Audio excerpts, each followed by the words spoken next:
Hi, this is Dee Wallace from E.T. and Cujo and the Howling, and you're listening to the Horror Squad.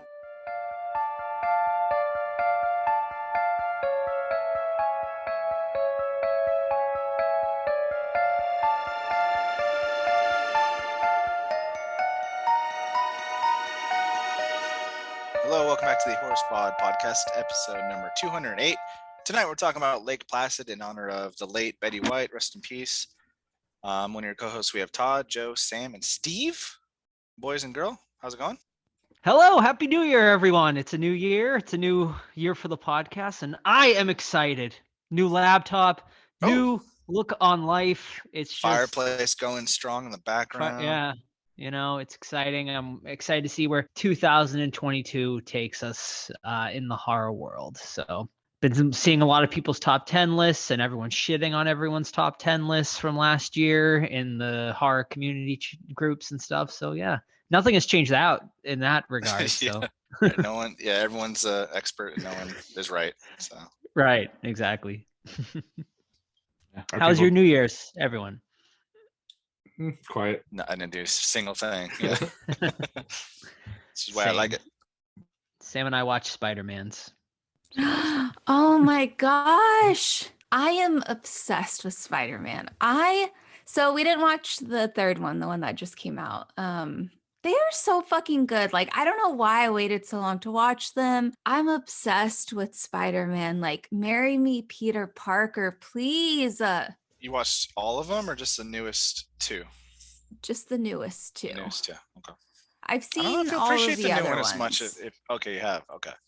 Mm-hmm. Do you remember them? Are you familiar? Like if you saw like Dr. Octopus, would you know who that was? From the movie? Yes. Mm-hmm. I liked the other ones, and like I always forget that I always like Spider-Man when I watch them. But yeah, like it kind of threw me off because I feel like with Tobey Maguire and Andrew Garfield, I think when they played Peter Parker, they were older, and with this kid, like he starts off so young. I'm like, oh my gosh, he's like a little baby. Yeah, he's great. He's so hilarious too. He is, yeah. Like how much he loves just being Spider-Man. Yeah, so, yeah, I really loved it. I can't wait to see the new one. Yeah, it's definitely a good one. That's what we're hearing. Yeah. So You guys have both saw seen the newest one? Mm-hmm. Yep. Yeah. Just in time too. It's all right. It's all right. People are. No, I'm just kidding. It's really good. I gotta be the odd man out. It's like unanimously loved. Yeah. With the second one, so Joe wasn't feeling that one right off the bat, but then when it became more action and like we realized Globehead is bad, then Joe was interested in it. I did not like his costume. I feel like they could have. I'm like, what in the Wizard of Oz? Like, what's going on? Isn't he an actor in the originals, Steve? He's an actor, yeah. He's an actor, yeah. That's mysterious, whatever. But, I like Jake Gyllenhaal in that one. He's an actor magician in the comics, but I like what they did with him because that's his exact costume from the comics, and I never thought they would be able to pull it off and make it look good, but they really found a way to do it, and I just fucking loved it for that. So I had the opposite reaction. Like when I saw him, it was just like, oh my god, they did it. They made his fish dome head actually work. So yeah, well, that makes more. I guess I didn't realize that he was like a magician or whatever with like the globe. That makes more sense. But yeah, it was great. It was, yeah. I really liked that one. I really enjoyed, especially like when he like kept fooling them like with all of his like magic and shit. That was really awesome. So yeah, it was scary. I told Joe, I was like, ooh, this is a horror movie right now. And so then I just laid in bed watching videos of Tom Holland and Zendaya because apparently they're dating in real life. And I'm obsessed with both of them. They're so fucking cute. They're great in interviews together. They're so funny together. It's a good time. Yeah. We just we just watched the Tom Holland Hot Ones too, which was good. That was good. Yeah. Oh yeah, I forgot about that. Yeah. Mm-hmm. Yeah. Welcome back to the Tom Holland fan. I know, right? Yep, I'll start a channel in the Discord, there you guys. Don't you worry. Awesome. All right, you guys ready to get into the questions? You can ask us those questions on social media at the Horror Squad Podcast or on the Discord. It's a great group to join. In fact, we had an impromptu hangout on the weekend. it went really well. It was really cool to see some new faces actually in the hangout. So, it's just another reason to join our Discord. We'll do these once in a while. This time someone just mentioned it. I'm like, sure, why the hell not? So we did it, hung out for 3-4 hours, and how's that? Talked a lot of horror, a lot of horror talk in this one. Just strategizing about like 2021, what we liked, what we think 2022 is going to bring. It was a lot of great discussion. So definitely check that out. So our first couple series of questions are audio questions, which I always love very much. So thank you for sending those. First ones are from Chuck. So Chuck, what's your first question? What's up, Horror Squad? It is I, Captain Amazing 85, aka Chuck, with a few questions for you. I'm sitting down by a river while I'm recording this, and it's making me think of alligators and Betty White, and I'm getting all teary-eyed. But if you could have one pet that you're not supposed to, what would that pet be? Ooh, probably like a baby alligator. They always look so cool, and then you hear people flush them down the toilet, and they end up in the sewers. That's how alligators started. Right? Exactly. I'd have like a really cool gorilla, but with no risk to snap and kill me. Just like a really chill gorilla, Yeah. Better than a guard dog. I can watch like monkeys for hours. Like every time I go to the zoo, like I just sit there forever and just watch them. They're just so like fascinating. Speaking of the zoo, don't put your hands in tiger cages, people. Let's leave the tigers alone. Now that tiger's dead because that guy is an idiot. What an idiot. Yeah, I was telling Sam about that. Happened. Joe just told me a tiger got shot because the custodian guy was like going in there. I'm like, okay, so not only is he captured in this fucking zoo being a prisoner of life for little kids to pick their noses and be stared at, but he's minding his own business and he still was shot. Like, I don't understand.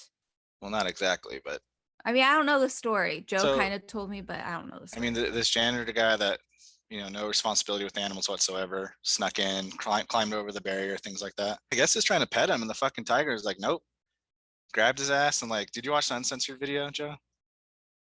Oh man, I didn't. No. Yeah, it's brutal. Now I didn't know there was one, so now I'm gonna. Yeah, there's an uncensored video, and he's got him, dude. Like his arm's completely shredded. He's trying to yank his arm off, and then the cop and the firemen are trying to get the tiger off him, but it's like 3 a.m, and no one's there at the zoo that can tranquilize him, so they just had to shoot him. But like, leave animals alone, guys. Shoot the guy for being an idiot. Could they just shoot the janitor instead and let the tiger go? I know, right? Have the arm, kid. Wait, so how did the police and firefighters get there?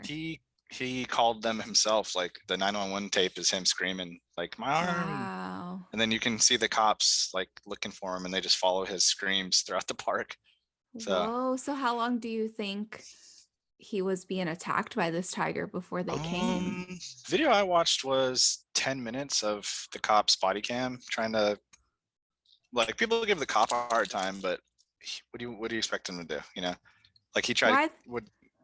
Why are they giving him a hard time for killing the tiger? Killing the tiger. Most people defend the tiger, which I naturally do too. But I mean, yeah. But if it's like if that was your brother or dad, like, sure. Shot him once and that was it. So. And then that kid too in Cincinnati a couple years ago that jumped in the gorilla cage, and now that gorilla is killed. Is like, damn, man.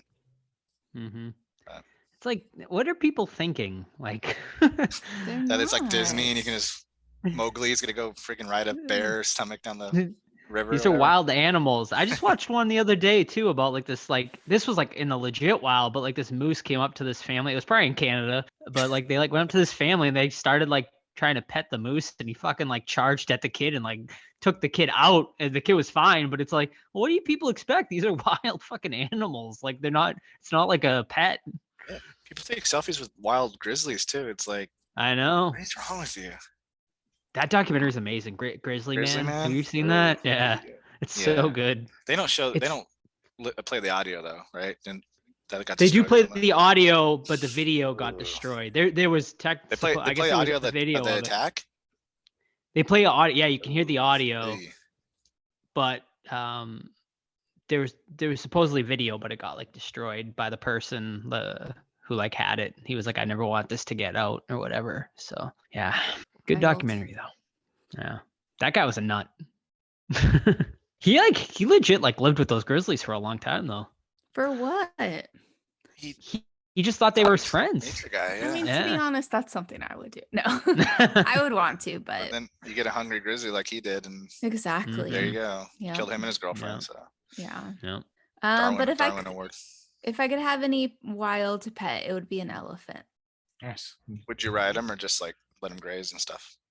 Let them graze. Okay. If they wanted to like hold me in their trunk like a little swing, sure, but no, I'd be like, you can ride me, elephant. I'll carry you around. So he grabs you, he unrolls you, he unrolls you on his back. He's like, "Get up there, girl." He does Then a little I would unroll, say, yeah, if they welcomed me, I'd and he gives say you a sure. peanut. Here's a peanut. Here's a peanut. Homer Simpson did that in The Simpsons. You remember that Oh my episode? God. He won an elephant on a radio show. He was like, you Oh. can win an elephant or $25,000, and he takes the elephant. They're like, you're not supposed to take the elephant. He's like, well, you're gonna give me the elephant. So. Oh my gosh. I just saw that Freeform is going to start playing The Simpsons like on the weekends, like at midnight. I was like, oh, that's fun. And for me, I would maybe a hippo.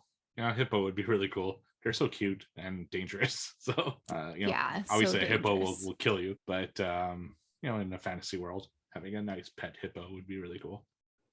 His second question. If Betty White was an angel, who was her counterpart demon?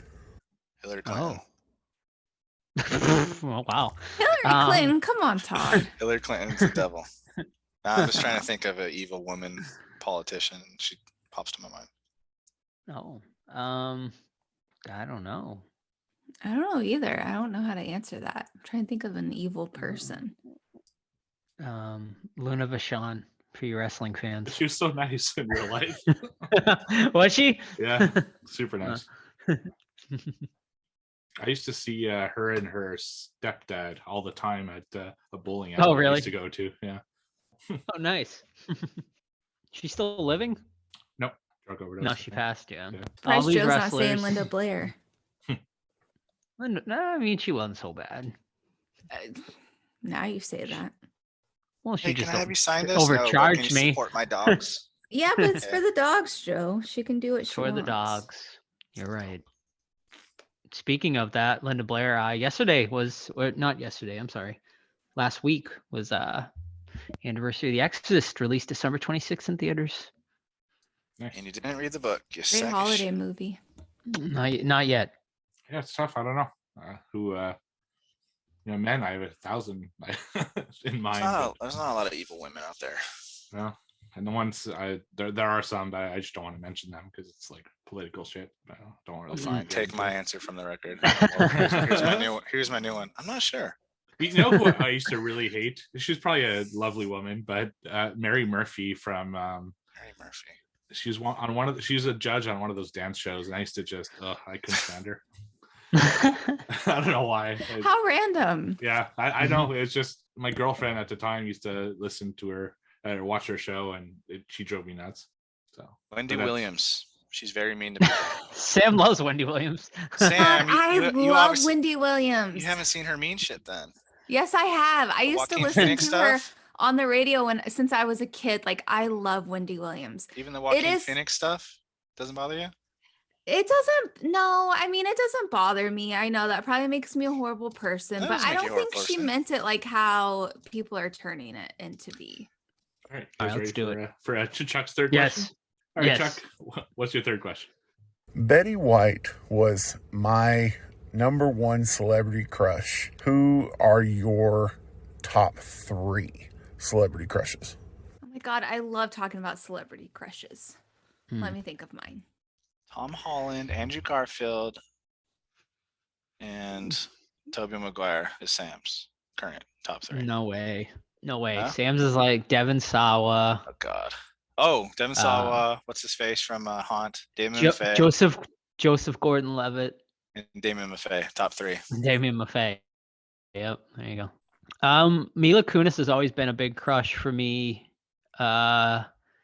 Basically ever since I saw Forgetting Sarah Marshall. That's like kind of where I fell in love with her. And then from when I was younger, Jennifer Love Hewitt, 100%, like had pictures. Did you guys put like pictures in your locker? I mean, right? That was like a thing everyone did, right? Yeah, Like We in didn't like have lockers. And my in, room. like middle. Really? You don't have lockers, Todd? We What'd you guys had have? lockers in California. Just backpacks. Really? Just Yeah. backpacks? Carry Really? You everything. didn't have? Really? Holy shit! Like Never if had I a had to carry locker in all my my single high school books, ever. dang, wow, that's weird. Did you guys didn't have like a desk or anything to put like stuff Oh, you had to in? carry it. Oh my god. Didn't you guys have a fuckload of books? Like, Yeah, 'cause I fucking remember like some of our scoliosis up books the were ass. huge. They're fucking always Uh, always freaking Wow. testing What? us They or had examining lockers. us. Actually, I don't remember seeing lockers in Clueless or 90210. No, they Saved by definitely the Bell. did. Saved by California. Yeah, of course it was. Yeah, they had They had Yeah, it lockers. was. But it They was had like lockers. it was like a Richie school. Didn't have any lockers in any of my schools. Wow. That blows my mind. But so yeah, Jennifer Hewitt, I put like locker pictures of her in my locker and shit like that. And then lastly, Lacey Chabert is another one I've always had like a crush on. Okay. Kate Beckinsale, all-time hottie, looking great, and I think Definitely. she's 49 now. She looks great. Kate Yeah. Upton, another Kate, perfect. And I liked Uma Thurman a lot when she was young. When I was younger, like Kill Bill, Nice. tough chick. I thing. love that, Todd. Yeah, I had a poster of her. Nice. What'd the poster look like? Kill Bill with like her sword, just all bloody and stuff. Ah, nice. Cool. I had a Jennifer Love Hewitt Party of 5 poster in my bedroom. You had was it right next to your Dawson's Creek one? No, it wasn't. I mean, I never even watched Party of 5. I just wanted a Jennifer Love Hewitt poster. So it was just like, I'll post it in the Discord at some point after this show. So if we're talking now, I would say Alexa Bliss. She's a pro wrestler. Kate Blanchett, ever since Lord of the Rings. And Ryan Ashley. She's a tattoo artist. She featured heavily in one of those tattoo shows there that they put Ink Master. Ink Master, that's right. She won like a couple seasons and hosted her own shows and stuff. So that would be now. But when I was growing up, Christina Ricci, because of fucking Addams Family, like I just loved like goth girls. Also Angelica Houston, because I thought she was amazing looking in the same movie. So that. But for posters in my room, I had Pamela Anderson and Jenny McCarthy were the two main stays in my room. So yeah, definitely had the hots for them as a kid. That's a good one too. Classic Britney Spears. Christina Applegate was good. Tyra Banks, swimsuit edition poster. Yeah, that was up. Mm-hmm. Steve, who was your other person besides Jenny McCarthy? Pamela Anderson. Pam Anderson. Yeah, when I was like 96, 97 there, like when my room was full of girls' pictures and stuff, it was those two were heavily featured. I was watching Baywatch the other night on Prime, and there was just like a 10-minute portion of like girls in their like thong bikinis just dancing, and all they did was like show their thighs and like their crotches, and I'm like, there's no way they could make a show like this today. I'm like, it literally is just like butts jiggling, which is fine, but I was just like, man, times have changed so much. Isn't it? Don't they have shows like that though? Like the island dating shows and Bachelor, and aren't those pretty sexualized? Are they?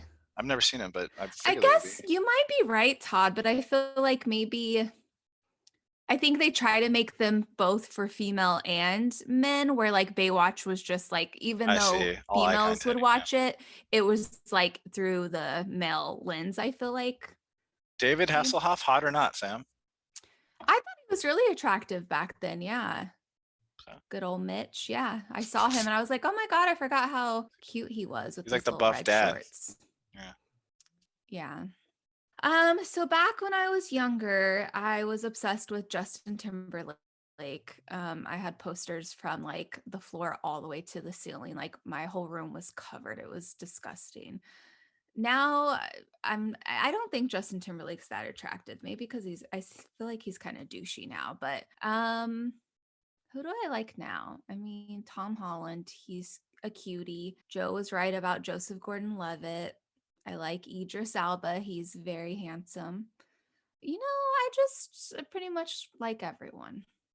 I remember, like now you have a crush on someone, people probably just look up their nudes online. When I was teen, that wasn't a thing. and I had to pull some serious fucking strings to get the Pamela Anderson / Jenny Tommy Lee. McCarthy Playboy. It was a dual cover, and I was like 15. I had to pull I had to trade and do deals with people at school to get someone's brother's cousin or some shit to get it for me. It was it was fun. It's a different time, that's for damn sure. I've never seen Pam Anderson's video with Tommy Lee. I don't think it's classic. It's classic. It is a classic. I feel It's a like classic. he would make it gross. Like I would want to see her, but not him. He talks a lot. He does. Shut the fuck up, Tommy. Oh yeah. Well, it was like from their honeymoon, so they're like super in love. So it's just like, I love you, babe. I love you. I love you. This dick. she had multiple sex tapes with multiple dudes at one point. Brett Michaels. Brett Michaels, yeah. Brett Michaels, wow. Someone else. They're making That's like a whole subgenre at one point. Yeah. I don't know who's doing it, but they're making a movie of Tom. What's his name? They Tommy are. Lee. Tommy Lee. Yeah. I know Tommy Lee's being played by the guy who played Bucky Barnes in Marvel. Oh, really? The girl who's playing Sebastian... Pam looks great. Yeah, they both Sebastian look Stan. good. There you go. Who's playing Pam, Sam? I don't know who it is. It's but someone she famous. looks just like her. I'm like, wow. I'm definitely gonna watch it. Oh, Anna Nicole was a crush too. I was in the Anna Nicole. You know what? I watched her show too. Guilty Pleasure. Yeah, she kind of reminds me of Kate Upton reminds me of Anna Nicole, like when she first came to the scene. Mm-hmm. Yeah, I remember I had a big crush on her when she did the Naked Gun movie there, Anna Nicole. But then she and then she takes her dress off at one point, and like a big penis pops out or whatever, and you find out she's a guy. That movie's the Naked Gun movies are great. So it's Lily James is playing. Oh, she's good. Pamela Anderson. What's she from? What's she? She's mostly known for. I know her for Pride, Prejudice, and Zombies, but I think she's mostly known for playing Cinderella in this Disney adaptation of Cinderella. She was in the Beatles movie yesterday. I think. Yeah, that's right. We sucked. Oh. Jennifer Connelly. Oh. Mm-hmm. Carla Gugino. Back then. Yeah. Ooh. Yeah, good stuff. Adriana from The Sopranos was a big crush too. Is that her name? Christopher's wife there. She was hot. She was a hottie. The Sopranos fans. The cringy one for me now is I had a huge crush on Lori Loughlin because I used to watch Full House. Everyone did. Yeah, man. What happened? Yeah. No, I'll go a little mad, right? Yep. From crush to cringe. Did she serve time or did she get charged? She did. She's out now. Oh. She did, and now her daughter's on Dancing with the Stars. Got a celebrity sentencing. Yeah, this Pam and Tommy Lee movie comes out next month on Hulu. So there you go. We'll have to review it for the pod. Obviously, research. All right, so Chuck, watch the real thing and the remake. We'll watch it all together live. Right. All right, Chuck, what's your last question? Todrick von Todrick Stein. Can you please ask Sam what our food pairing's going to be? Thank y'all. Oh, okay. Sam, what are we eating on the crocodile movie train today? This reminds me, I was going to ask you guys. Obviously, we're going to have Twinkies. And I wanted to ask you, have you guys ever had Gator before? I have. Yeah. You have? I have, yeah. Me too. What's it taste like? It is kind of like a tangy chicken. A tangy chicken. Is chicken, it dry? Yeah. Is it moist? I mean, it was moist. I would never order it again. It was more of like a, let me try this because it's on a menu thing. So was it like a fried thing? No, how was it served? I think it was like a kind of like a breaded chicken breast or like a chicken tender kind of thing. I was going to say mine was like a nugget. So yeah. Wait, so where did they serve Gator at? Like Florida. In Georgia? Florida? No, sorry. South Carolina is where I had Gator. Yeah, I had it when I went to New Orleans. So like anywhere down there, like down south, down by the bayou. Yeah.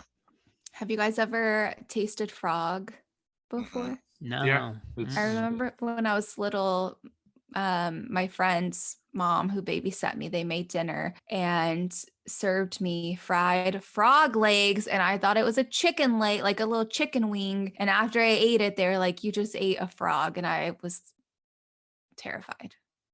Did you get seconds though? No. It was good. It tastes like a little chicken wing. But Everything tastes like chicken or pork. I could tell it was different, you know. The Chinese buffet near my house when I was growing up had frog legs. The Oh. problem was it's like so little meat for the amount of work, you know, so it just wasn't really worth. It's like crab legs. It's like fun, or it tastes good, but you're fucking so working much the work. entire time. Yeah. You're That's sweating what I and shit, hear. fucking cracking legs. Right. And if you get food poisoning, it's like the worst from fucking From seafood. crab. Yeah, because they boil them and you don't know if they're cooked, you know. Oh. So, But when did it become acceptable to wear a bib at a restaurant? Only apparently for crab, right? It's like suddenly bibs are like totally okay. Nothing else. You wear a sometimes bib barbecue. for anything Sometimes else. you can do barbecue. Really? Do you go to restaurants? Yeah, People I with could see barbecue ribs? barbecue. I don't personally, but I've seen it. Or like super spice, like maybe like a spicy wing challenge where they're fucking sweating, pouring snot and stuff. Don't you wear a bib around me, Joe. Don't get any ideas. He's Joe gonna bring needs his a own beard. fork too. Joe needs a bib for his beard. I'm gonna Does he get invent shit in it that. all the time? Yes. And he'll look at me and be like, "Do I got anything in my beard?" And it's literally like loaded. And I'm a whole chicken wing, just like, little birdie comes out and chews it. "Yep." Pretty much. Then Does he eat? Does he eat it out of it though? Does he grab it? Yes. And then if he gets sauce in it, he had cheese in it the other day and he tries to wipe it and it just like mushed in with all the hair. And I was like, "Can you please leave me alone?" Then you give him a kiss, and you smell like 2-day-old cheese in his beard still. Yeah. I kissed him the other day. I was like, "You smell like pepperoni." Could be worse things than that, you know. That's true. I said, I was like, it's making me hungry. Oh my. All right, Chuck. So thank you for the questions. Next audio questions are from Eric. So Eric, what's your first question? Hey, squad. It's Eric again. Happy New Year to all. My first question. Besides the iconic Betty White performance in Lake Placid, what other non-traditional horror actor roles did you enjoy? Now, I know it's not a popular movie. Haters gonna hate. But I loved seeing Kevin James as a villain in Becky. There was just something next level about seeing a traditionally comedic actor playing a villain in a horror movie.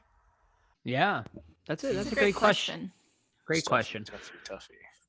The first one that immediately comes to mind, although maybe not a horror movie exactly, but pretty close, is Robin Williams in 1 Hour Photo. Exactly what I wrote great, too. chilling performance. Yeah, it's so good. Mm-hmm. I know he's done a couple now, but James McAvoy in Split was excellent. Even though he's done it and stuff too, but that's what popped into my mind. I can't think of anything. I'm sure there's more too. Yeah, I always love seeing Arnold Schwarzenegger try horror. He's only done 2. End of Days. End of Days and Maggie are probably the only 2 horror films he's done. I hope he makes more, but I'll see him. I'll watch him in anything, so that's definitely a highlight. But yeah, Robin Williams is also my answer. His performance in 1 Hour Photo is fucking creepy as hell. So yeah, I keep hearing. I had read an article last year that Adam Sandler wants to dip his toes into horror, so that could be interesting. I wonder if we'll get like serious Adam Sandler or like Hubie Halloween Adam Sandler. So. I mean, he does. He's done good in his serious roles. Mm-hmm. Yeah. I mean, Uncut Gems was that? Was amazing. Yeah, exactly. Yeah. Yeah, no, for sure. So we'll see. All right, Eric, what's your second question? My last question. What non-horror actor would you like to see appear in a horror movie? I would love to see Steve Carell in a psychological thriller. I think he'd be amazing as an unhinged villain. Thanks for the opportunity to participate and send in audio questions. I hope more listeners take advantage of this in the future. Everybody, have an amazing 2022. Yeah. Wasn't he one in a wrestling movie? Kind of. Fox. It wasn't really horror. Yeah. It was Foxcatcher. Foxcatcher. It's a biography, right? So he's a weirdo though. Yeah. Oh yeah. He was. It's a great movie though. Yeah, it was. He was good in that choice. too. He's a great actor. He is. He's good. He's very good, like in dramatic roles. Yeah, that's like I feel like all he's been doing. I feel like that's all he's been doing recently. I can't even. He does that space show now on Netflix. Space Force. Oh, okay. Any good? What show? I haven't finished it. Space Force. It's okay. It's not great. It's not The Office. No, it's not The Office. Yeah. I hear second season 2, just like The Office too, is gonna pick up. Where like they got new writers and stuff like that, so maybe they'll hit their stride. Maybe we'll see. If ever Season 1 of The Office was kind of not good. Oh, I agree. They tried to do the British Office too much and not their own thing. David Brent. I don't know. Oh wait, what was the question again? I lost. Which non-horror actor would you like to see in a horror film? Oh, okay. Tom Holland. Yeah, there you go. Cool. Sure. I would like to see. I was gonna say Joaquin Phoenix, but he was kind of close with the Joker, his Joker performance. But he's a great actor, so I think anything he would do horror wise would be great. He was also in that M. Night Shyamalan movie, the one with the alien there. Oh, Science. Oh, that's right. Yeah, that's right. I forgot about that. Yeah, he's great in that. Yes. So yeah, I can't think of anyone else right at this minute. I guess like any sort of comedic actor that it would be like a big step out of their thing, like he had mentioned with Kevin James or something. Yeah, just like John Krasinski did it, and sure, so, yeah, and Jordan Peele. I mean, with his directing, sometimes I don't know. It's like they think out of the box because they're not inherently horror people, so they see it in a different light and make different types of movies, and sometimes it works out really well. Yeah, it's funny because like we've interviewed a couple of directors who have come over from comedy, like the guys who just did I can't remember, but we had interviewed them for a movie, but they had come from Funny or Die, and then they went right into horror, and they had talked about how like they felt like writing horror and comedy are like very similar. So yeah, I guess that's where the success comes from. I can't think of anyone though. Steve Carell's a great answer though. So let's move on. So thank you for the audio questions. The rest are all written questions that we have. First one is from Weezerface. She says, what's everyone's predictions for horror in 2022, not based off rumors or anything? Mine would be like a new original film from Lee Whannell. As predictions meaning like what do we think is going to be like the best? Something you think will happen in 2022 that we don't know about right now, like a surprise drop from someone, or maybe a genre film that came out of nowhere, or a sequel we didn't know about. I don't know. I always love when they surprise us, but in these day and ages, they can't. It's like almost impossible. The last big surprise I remember was the Blair Witch surprise, when like they were calling the movie The Woods, and then they were like, "Surprise! It's a Blair Witch movie," and like my head exploded. Yeah, or Cloverfield, same thing happened, right? Where it just dropped like on Super Bowl, I think it was like new Cloverfield coming out in 1 hour. Right. Actually, Steve, I think that's a great thing. Like, when are we going to get a new Cloverfield movie? And they do love dropping those surprises, so maybe we will get a new Cloverfield movie this year. Yep. Any ideas, Todd or Sam? No, I think my top one will probably be a random indie again. That's what the trend's been. Vivarium, and then Ghostbusters. Well, Ghostbusters, that little indie. But Vicious Fun though. My second place one was definitely right. lower. Yeah, definitely. I think maybe not this year, but if they were smart, so the news just came out that the rights to Friday the 13th have reverted back to the original owner. But what was I think, it though? Wasn't it something kooky though? It wasn't like he can't use Jason or something stupid like that. Like, really? It was something like he only owns a certain, like he owns Friday the 13th, but not like not Jason Voorhees. It was something stupid, like where I'm like, what? Yeah. Okay. I think it's something messy like that. If that gets all figured out, I think the best way to do it would be to just surprise people and just fucking dump a trailer and be like, surprise, it's coming out this year, this month, or whatever. I think that would make people go crazy. And yeah, or even if he doesn't own the rights to Jason Voorhees, bring like Mrs. Voorhees back. Do like an origin story or something. That could be really cool.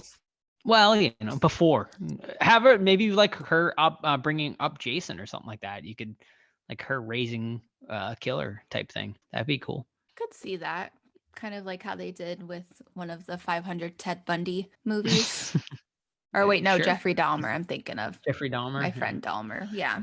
A prediction. Well, I wish I could predict this, but I would absolutely love it if there were talks of them wanting to reboot Tales from the Crypt, especially with what's the other one? I can't think of it right now.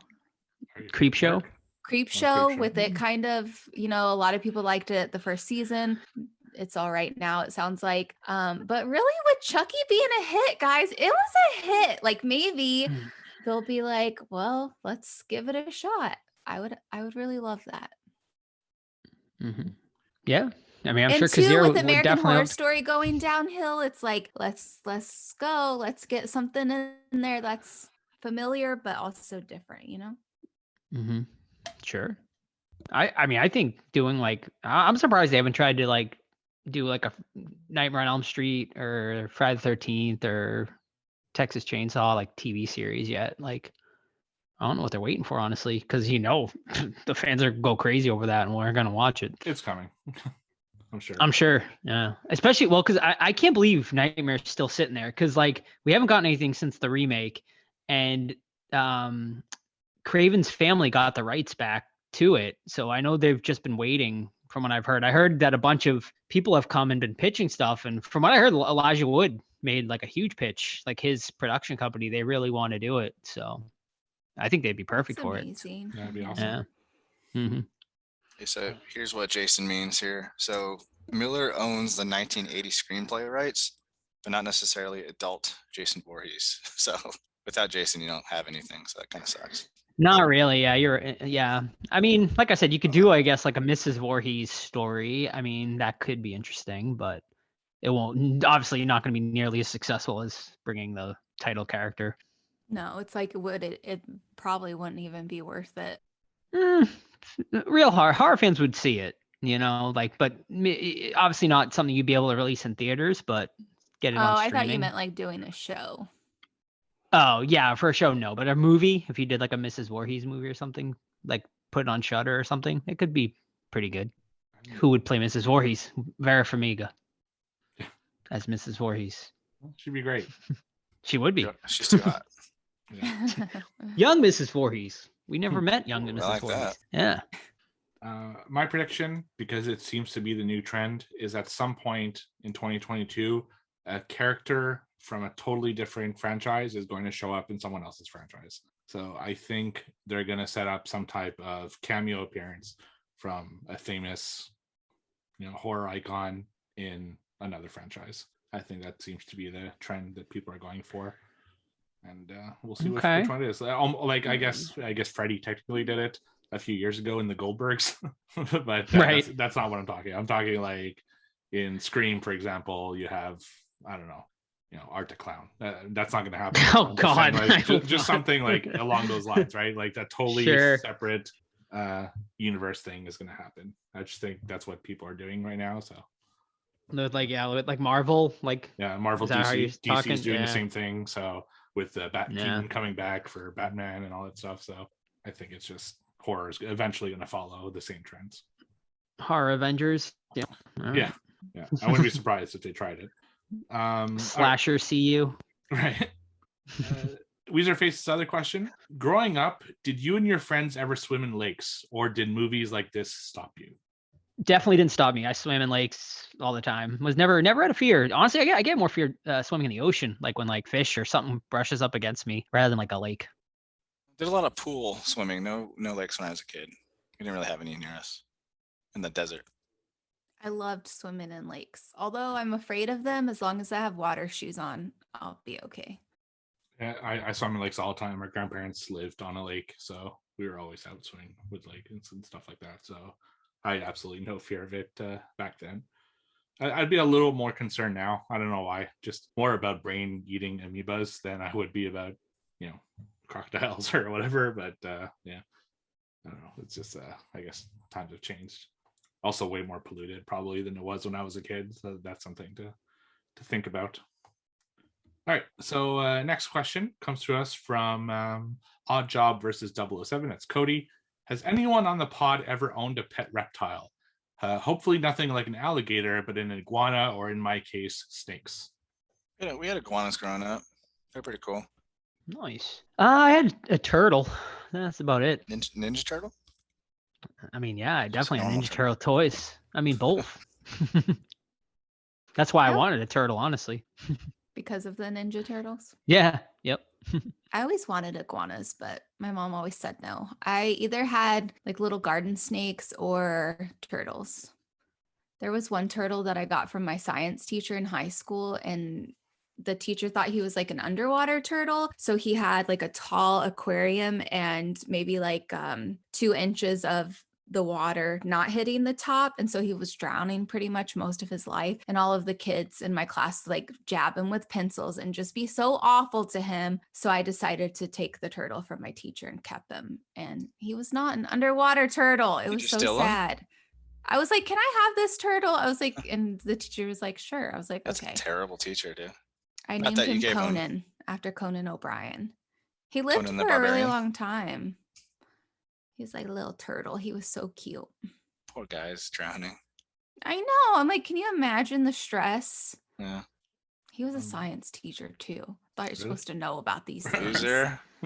Shout out to Zoology, Mr. actually. Shout out to Mr. Smith, who sucks at teaching. Who also touched me in a no, I'm joking. I was like, oh, we're getting dark. Just joking. Who said, yeah, you can have the turtle if. And then things went weird. If you touch my turtle. I never had one myself, but I did watch someone's turtle for a year while he went back. Year? How Yeah. fun! One of my It's a friends. turtle friend. daddy. Yeah, one of my friends went to India, like his home country for a year. Jeez, for a year? And he asked if I could watch his turtle for that year. And I was kind of bummed to give it back, like I grew attached to that stupid little turtle. I felt like Rocky, he had turtles in the It's a movie. lot of so- stress, though, man. If you're watching someone's pet and Yeah, sick or but something. I was young, so I didn't really care. I guess, I mean, I took care of him. He survived. So yeah, but that's all I had. My cousin was big into snakes and tarantulas and scorpions and shit. So his basement was full of like boa constrictors and pythons and stuff like that. So when I went over to his place, sometimes I'd hold like his big snakes and stuff. So that was an experience. If you've never held a snake, it's I hate snakes. they're heavy as fuck. And yeah. But they're wild animals. The same thing. Like he's like, there's no worry about anything. I'm like, can they bite me? He's like, yeah, I can bite you, but I'm not going to. But I was always worried about getting constricted or something. You hear those stories. Just put it around your neck. Oh, Yeah, right. But no, generally they're pretty docile, so that was cool. Except his fridge was full of like really gross shit because he has to feed the snakes and stuff. So. That was more of an issue than anything. And our final question this week from Ryan: which are you more scared of, an alligator or a shark? Shark, easily. Hands down. Just because they're Oh, they're- bigger? Yeah, there's no fight in a shark. At least you can maybe elbow drop a crocodile or something, Mm-hmm. but not a shark. Hmm. Speaking of, did you guys see that big-ass great white shark with the big-ass bite in his side? No. No. Ooh, I'm gonna put it in the chat. It's like Ooh, yeah, put it in the Megalodon in chat. action. Oh. Dang. Yeah, I'll go with Todd on this. Yeah. Sharks same. are scarier.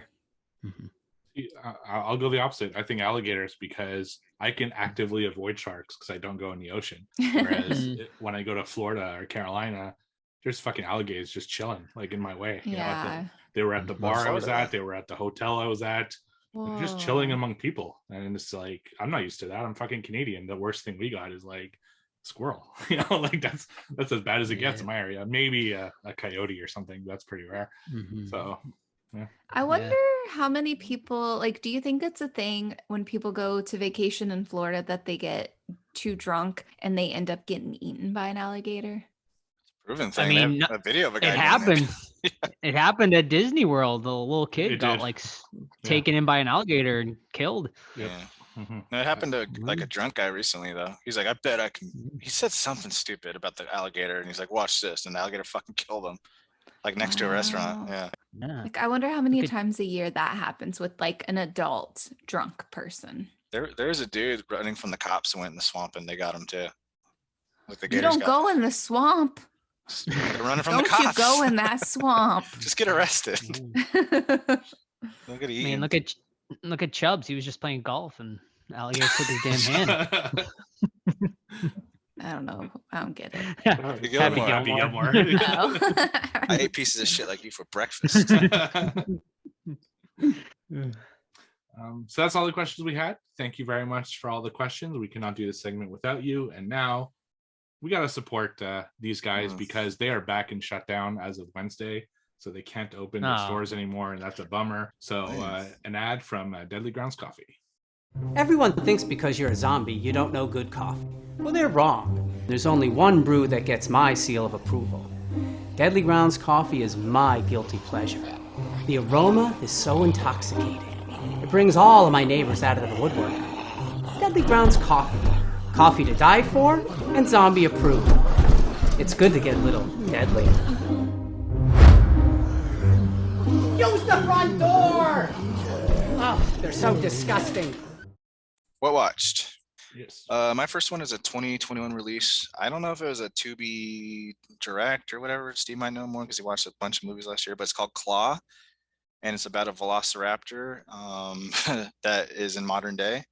And these two friends are cross-country driving, whatever, and then they get stuck, and they go to a ghost town that happens to be nearby, which also has a raptor on it, and it hunts them down. It's got a couple cool shots from it, but I was waiting for low budget quirkiness or charm to kick in, and never really did. It always stayed kind of just bad low budget, you know. If you're gonna have bad CGI, at least like lean towards comedy or whatever. But it was just a big miss for me, and that's Claw over on Tubi. Sammy? So I actually do have one. Where did I watch this at? Oh, I think it was I don't remember if it was Hulu. It was like one of their top favorited movies for 2021. It's called Safer at Home, and it's about a group of friends. So it's been 2 years into COVID-19, and it's about a group of friends who had a trip to Vegas planned. And so unfortunately, since they were back in lockdown and it's like even worse than it was before, their friend sends them like a little package, and they just all celebrate someone's birthday via Zoom. So I was excited about that because it kind of reminded me of, what's the other movie I'm thinking of where it was like over Zoom? The Host? The Host, yes. I really liked that one. So I was like, oh, I'll probably like this one. So he ends up sending them like little party favors to kind of like to make it seem like they're celebrating Vegas from their couch. And then he also gives them like Molly or whatever. So they end up taking this drug, and they're all on drugs. Something crazy happens. Okay, I'll just spoil for you. So there's like there's a few different couples, and so there's like a couple that starts fighting. There's another couple that has like a new boyfriend, but they don't like the new boyfriend, yada yada yada, and you're like getting to know these people. And one of the couples starts arguing, and all of a sudden she falls and she's like dead. And so it goes through of all of these friends trying to help their friend that's still at the apartment. And they're like, should we call the cops? And everyone's like, no, because we're on drugs. And the drug that they take, it keeps like, I don't know how drugs work, but it keeps like going to the next level of another drug to where they think that they're coming out of it, but then they just keep going under whatever. You know, the acting was great. It was great at the beginning, but then like kind of dragged, and the end picked up, and I did like it. So if you want to check it out, check it out. It's called Safer at Home. All right. My first one tonight is I watched it on Hulu. It is a 2021 release called We Need to Do Something. This one actually has a really good cast in it. It has Sierra McCormick, who you might know from VFW and American Horror Story. Also has the dad is played by Pat Healy, who you will know from Cheap Thrills, and he's done a bunch of other stuff too. And then the mom is played by Allison from Hocus Pocus. Can't remember her name right now, but anyway, so it's about this family, and the movie opens with like a siren, and this huge storm is coming, some sort of tornado or something like that. So they lock themselves in the bathroom for shelter. The storm passes through. They try to get out the next morning, and they can't get out of the bathroom. They are completely stuck. They don't know why. The door will not open. And from there, weird shit starts to happen. They start hearing noises in the house. Snakes start coming into the bathroom. And what we come to find out is that the daughter was practicing black magic with her girlfriend. And I'll leave it at that, because probably the less you know, the better. But yeah, that's just like the basic plot of that. I really wanted to love this movie. This movie had like all of the right beats for me. You know, it had this really good like claustrophobic feeling, really good like family dynamic, a great cast. But man, it just like it missed the ball for me. You know, it wasn't like a bad movie or anything, but it just had the potential to be honestly like top 10 worthy from last year. But yeah, it was just missing something. Tonally, it shifted from comedy to horror at times, which I was not feeling on this one. And then it just like, I don't know. It just didn't get there for me. So I do think it's worth like a one-time watch, you know, maybe, especially if you're into, you know, like, you know, black magic, witchy stuff. But if you miss it, you're not missing a whole lot either. Look at us all doing 2021 films again into 2022. So my first one is also a 2021 film. It's the last one I watched while I was doing that push, and you can find it over on Netflix, and it's called Two. So this is a Spanish film. It's about a guy and a girl who wake up in bed naked together, and they are tied like Siamese twins to the chest, to the stomach, with this piece of skin that's tying them together surgically. And they try to figure out how they got in that position. The girl thinks that the guy like raped her, and he says he didn't, and they fight for a while, and then they figure out that they are being held captive, and they try to figure out a way to get out of this room. They see that there are cameras, so they know someone's watching them. So they spend a good portion of the movie trying to move around the room in unison because they're tied together, and trying to figure out what's going on. And as they fight over different decisions and have to do different things, like at one point they have to go to the bathroom, which is very difficult to do when you're tied by the stomach surgically. So they have to figure out a way to do that, and they start to figure out that they have things in common. And I won't spoil it, but you know, they figure out that they have some kind of connection somehow, and they figure out the person who did it and why they did it. And overall, it's an interesting film. Like I'm happy I watched it. A lot of nudity. They're naked pretty much the whole time. There's, you know, interesting twists and turns throughout. It is a little, even though it's only an hour, 10 minutes, it does feel long sometimes because they do just argue a lot, and the majority of the film is in this one room. But overall, I'd say it's good one-time watch. It wouldn't have come anywhere near my top 10 or anything, but I'm happy I watched it. So that's Two over on Netflix. Ooh, it's got a brutal 1.8 rating. Yeah. All right. Yeah, over on Mr. Letterbox there. All right. My last one is 1933's The Invisible Man, the original. Man, this one's good, and I cannot imagine how fun it would be to be in a theater during this time when he's taking off his makeup and he's just like a black void and he's acting like a ghost and he's like killing somebody and people are just like, what the fuck? They're all freaking out. That'd be an amazing audience to be a part of. Claude Rains is like a super prick. Like usually with the Universal's monsters, like you root for them, but he's a dick. Like he's mean. He crashes an entire train. He's dumping over strollers with babies in them. He's fucking slapping people. He's stealing old men's hats. He's just angry. The comedy towards the beginning is really lame, but it's also 1930, so like whatever. But The Invisible Man, it's a good movie if you haven't seen it. It's definitely up there in my top monster movies. My last one tonight is a 2021 release called Horror in the High Desert. You can watch it over on Tubi. Tubi. This one is a super like micro budget movie. Like it you know, does not have much of a budget at all. But I saw a lot of people raving about it in found footage horror groups I'm in. So I wanted to give this one a watch. This one is shot, mockumentary style.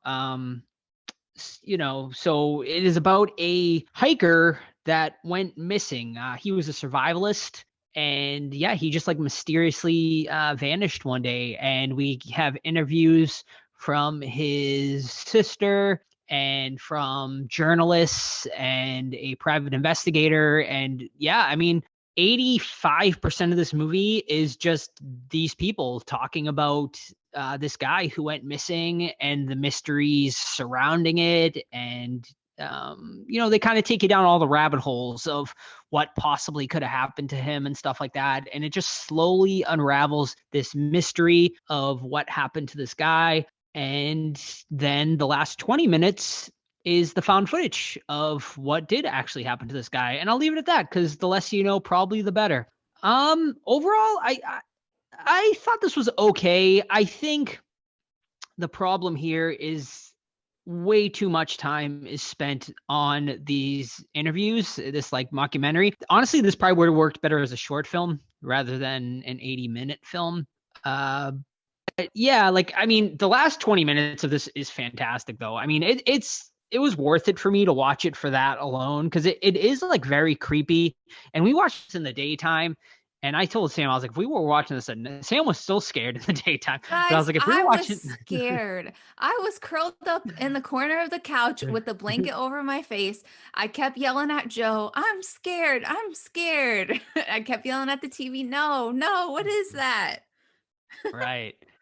So yeah, I mean, it was cool. Like I just wish we got like a little more of that rather than only like the last 20 minutes of it. But it's cool. Like I said earlier, I was telling Steve this in the chat or Todd earlier. It was just like it's a perfect example for filmmakers that don't have any money that you can really make an effective horror movie with like no budget whatsoever. Because this movie has no budget whatsoever. Like you watch this movie and it's like. But man, it works. It works great. And if you're a found footage junkie like myself, it's worth a watch. But if you're not really into found footage, you're not missing anything. Definitely adding that one to the list. I'm curious.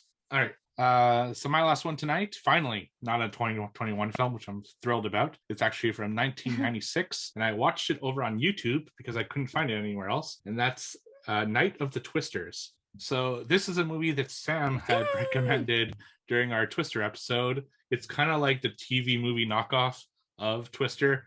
This one stars Devon Sawa, and it's about a family who live in Tornado Alley, and there are tornado threats coming into the town, but because they get them all the time, they don't seem to be taking it all that seriously. So the mom goes to work, the dad goes off and does some errands, and meanwhile Devon Sawa, his brother or sister, I forget, and they have to watch like a baby at home. But then a tornado hits and it hits the house directly, so they are kind of trapped in the house, and then they spend the rest of the movie trying to find each other again, like his mom, his stepdad, and his grandmother. The movie's like, it's definitely has that 90s TV movie feel to it, in pace and the obvious like commercial breaks that you can like kind of see, even though there weren't commercials when I watched it. So you get that, a lot of that. I think where this movie kind of goes wrong a little bit is because it follows the three parties like separately, everyone's alive throughout the whole film, so there's no real tension. So when they're searching for each other, they're alive, so there's no like, oh, did they make it? Are they going to find them? They're going to find them. I mean, it's a TV movie. It's like almost a feel-good family movie, throughout this disaster. And so overall, it was like an okay watch. The twisters are pretty cool. They're at one point, it's a little ridiculous. There's like 3 or 4 different tornadoes going on like in the same vicinity, and the CGI, let's just say, is not at its peak over here. It's not like the actual Twister movie, but I'm happy I watched it. So that's Night of the Twisters, which I found over on YouTube. I want to watch it now again. Have you watched it? Was it like ABC? I'm not sure. It's it was like a rip from. I remember that movie scared me. I remember it came on it's like a Sunday or Tuesday night. It was like a premiere. Yeah, it's well, I guess because you lived in a tornado heavy area, right? So I could see how this one would hit with you more. But for me it didn't do much. But again, I'm watching it like almost 30 years later. So well, did you do your laundry while watching it? No, I straight up watched it. So did your wife watch it with you? Nope, just me. All right. You need to go meet Dexter at that con, Joe? I don't know. So I'm not like as big of a Dexter fan. Like I only watched the first 2 seasons, so I'll have to catch up. But Sam's the big Dexter fan. Would Need to watch Sam the new meet him? season. Would Sam I- meet him? Want to be a watch long the new line. season? Have you seen it, Todd? Not yet. That line will be insane, though. Yeah, he's It's never his done a first con ever. before. Yeah, he's an A-list too. Yeah. Yep. Or, yeah. Well, there's a reunion because Jennifer Carpenter is gonna be there too, and a bunch of the other cast. So I mean, if you don't want to get his autograph, I guess there'll be like a group photo with all of them. Is that So that one cop, that Joey? Will he be there? I think Uh, so. I really like him from Oh, Love Objects. He's really good. Desmond something. Yeah. That guy. Yeah. Yeah. I think he is actually. There was like 5 or 6 guests. What about from- Surprise, motherfucker? Yeah, I love that guy, Dokes. Yeah, Doug's a beast, dude. Surprise, motherfucker. Yeah. And I hope they Large get the, fry, the motherfucker. Trinity Killer too. It's Ooh, that'd be dope. Jennifer Carpenter, Desmond Harrington, There he is. James Raymar, Nice. Oh, he's at every con. He's good though. yeah, Warriors. C.S. Lee, who played Vince. Okay. I don't know if you know him. I don't Oh, know if you know him. the Asian gentleman. Yeah. Yes. Yeah. He's funny. He's a little pervert. And yeah, Yeah. yeah, and then Anthony Michael Hall. So 5 of them total Evil so Dead far. Tonight. Wait, no, that's. Yeah, I gotta mix them up. he's gonna be there too. Actually, yeah, Is he? Anthony Michael Hall. That's Yeah. fantastic. That's funny. You can fucking see. But and then Ernie Hudson podcast, Ooh. Jeffrey Combs, Barbara Crampton, and that's and Roger Jackson. That's it so far. You guys ready for? Oh, and the Go And ahead. the chick from Ash vs. Evil Dead. Oh. Yeah. Are you guys ready for game number 1 of 2022's horror trivia? No. My reign Yeah. of I terror think will I should continue. get- I think I should get a 32-point start. Wow. Just joking. 32-point lead. Let's see. That would have put you in 3rd place at the end of the year. Exactly. All right. Cheater. You would have been right in it though. Yep. All right. The current scores are as follows: 0, 0, 0, 0. 4-way tie. 0. It's a new year. It's anyone's game. Someone can get hot. We'll see. I feel it. I'm feeling it this year. Shaking your head though. I don't know. I'm kind of time. feeling it for Joe too. Are you? Because you're talking to I the did- 3-time I reigning did in champ, that- babe. What's up? I know I am, but I did that split second, Todd. So I think Steve and Joe are coming after you this year. So you need to. I had like a 3-month lead Same. for a while, and I stopped You drinking. You did. Yeah, I really So- thought Steve was gonna come out with it. But when I stopped drinking, that was my downfall. Never doubted it. Never doubted it. See, the trick is to get into the opponent's mind like Antonio Brown. Take off your shirt, throw it. All right. I will lead off as the reigning champion. In the original Invisible Man, you know, Claude Rains plays Invisible Man, right? Mm-hmm. Who is he credited as in the opening credits? And it's not his character's name. So if I was the actor, it'd be Todd Kahn that played. You know what I mean? So what Right. was Claude Rains credited as? And it's not the Invisible Man, just Incorrect. Clear Brains monster. Claude. unknown. The answer is the Invisible One. Oh. Oh. Which I was like on the credits, like what? But in the end credits, it's Invisible 'Cause Man. they So I don't don't know wanna what their spoil it. thinking process was. I Interesting. guess. Oh, Even I though they mean- show him invisible like in the first 4 minutes. Well, yeah, it's for marketing. Yeah, I guess the Invisible One. Interesting. Even though it's called whatever. All right, I'll go. All Who's up? right. I'll go next. There you go. Okay. All right. I'll go. Mhm. All right. Okay. So you got a 1 in 13 shot here. Okay. So good luck. In 13 ghosts, who is the 11th ghost? The jackal. The hammer. The jackal on the board, the hammer on the board. I don't know his name, but the guy that set up the whole shebang, like the homeowner guy. Okay. I'll allow it. That's a Okay. good guess, Todd. One of you is right. But who could it be? Tell us. Not me. Steve Steven. gets the point. It is the First All right, hammer. Steve. And shout out to 2022. Kayla for sending in the questions this week. That's a as fun always. question. First point of 2022. Yes. It's All all right. downhill from here, Steve. Yeah. Oh.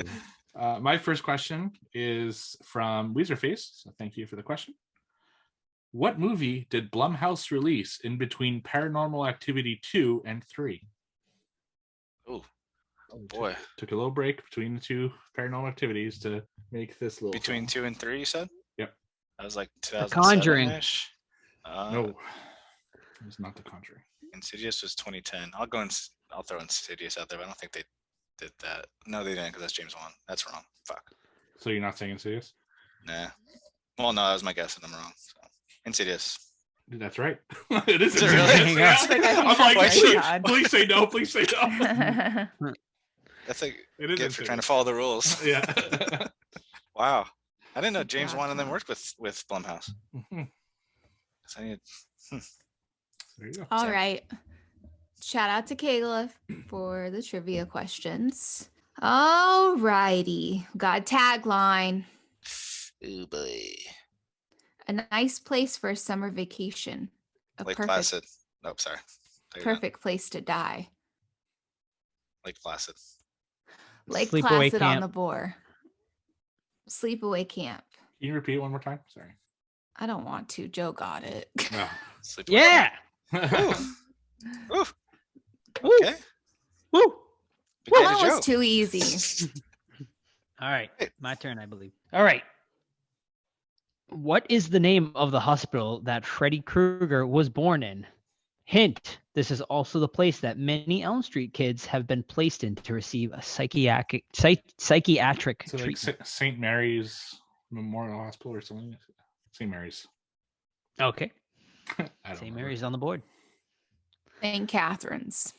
St. Catherine's incorrect. It was very prominent in part 3. Yeah. Oh, so mine's correct, but it's not on the board like Steve's. Right. St. Catherine, St. Mary's, both on the board, but I will tell you both, you're wrong. Ooh. I really have no idea. Weston Hills. Weston. Oh. Was that the same one in Freddy vs. Jason? Do you remember? Probably, most Probably. likely. Good movie. Mhm. All right. Miss Kayla, who steals Jason Voorhees' identity in Friday the 13th Part 5? Oh fuck. That's is it Tommy Jarvis. Roy. That's Roy. God, Roy is of course. correct, Joseph. Jesus. Good job. I just had I a was whole gonna debate say about it with someone recently. Roy. I guess you can. AKA I can see the where your Tommy paramedic. Jarvis Yeah. That's what I was identity thinking. came from. You were going the Tommy. The Tommy. Tommy. Tommy Yeah. route. Mhm. All right. So my two other questions are from Kayla. So thank you, Kayla. How many Academy Awards has Alfred Hitchcock won in his career? 0. That's correct. 0. Oh, Joe, fucking Nominated out of the 6 gates hot. times, but I never actually won. 3 Yeah, points. crazy. Oof. Surprised I went for like Psycho or Rear Window or The nothing. Bird. know. Yeah. Wow. They just snub his ass. Fucking him, dude. Vertigo was. Yeah. so Maybe it's good. all the woman hating stuff. Mm. Maybe. Okay, what's up? Sam. All right. Got to stop Joe early. He's on an early commanding lead. Okay. In Rawhead Rex, what is the color of the car that the American family has? Green. We got green on the board. Let's go with Blue. We got blue on the board. White. We got white on the board. And the answer is blue. Joy. Damn it. Joey. Joey. Hey. boy. Commanding Joy lead gets, tonight. Joy Look gets at a him. point. What's the secret? Is it me again? Siri, Last one. Mhm. what was the name? Yeah. Pink color. I'm sorry, I don't know that one. Okay, this is a new one Oh, here from Caleb. Match the quote to the movie. oh I Love like it. this. Okay. You know that part in scary movies when somebody does something really stupid and everyone hates them for it? This is it. Oh my word. This is a scary movie. I will give you the decade to hint. It is a 90s horror movie. Duh. Scream. Scream. Scream 2. Scream 2 on the board. Scream 3. Scream 2 incorrect. It is, I'll give you all one more guess. It Scary is movie? from movie. That's No. that was my first guess, and he said no. So. No, but let me give you one more hint. It is from a popular horror franchise. I will say that. Can you repeat the line one more time? Yes. Okay. I know what you did last summer. And Two. scene. Okay. Well, you You say know that that at part- the end of the scene, Joe. You don't say Exactly. it at the You beginning. know that. You know. Okay. Action. Okay. Action. You know that part in scary movies when somebody does something really stupid and everyone hates them for it? This is it. He's That doing the sounds voice, so too. familiar. Yeah. It's 90s and it's popular. And it's a franchise. Yes. Halloween H2O. I can hear it in my head. That's what really like fucks it. That's a good guess, Todd. Thank you. That's a good guess. I guess I'm wrong. He's not acknowledging me. I should know this. Okay. Actually, sorry. I'm sorry. I'll give you all one more guess because I was wrong. The movie was released in 2001. What the fuck? It was not 90s. Gosh damn, Joe. Good. 2001. Final Destination. Final Destination. Wrong. Damn. God, it sounds so familiar. 2001. It does sound. I thought it was like a 2001. last year movie. That's how familiar it sounds. Oh, I'm I gonna have go- another guess. Can I please? I'm really good. I'm gonna go Scream 4. No, it's not. Scream Please 4. give me I another already guess. guessed Scream 4. Oh, did you? I I thought you thought. said 3. You did 3. You did 3. Oh, I got fine. one. I got it. I got it locked in. Todd. Okay. I'm gonna Tell channel it me. to you. I'm gonna channel it to you. There, send it. Let me steal the point. My mind's blocked. Okay, 2001. You know got that it. part? Well, this is it. Dig deep. I got it. He did the voice, and now I can picture it. Let me. Gosh damn it! If I'm wrong. I don't know. All right, Joyride. Okay. Incorrect. Are you fucking? Oh, that's a Damn good it! guess, though. I thought it was Steve Zahn you were trying to do the voice of. It sounds like No. scenes on in my head though. Yeah. I honestly I don't even know if I was doing the scene correctly because I don't Okay. even remember the quote. But so the correct answer is Jeepers Creepers. Fuck, Oh, dude. Yeah. When he goes in the stupid Aw. little tunnel, probably. Yeah, probably. Damn it. R.I.P. Derry. Is that his name?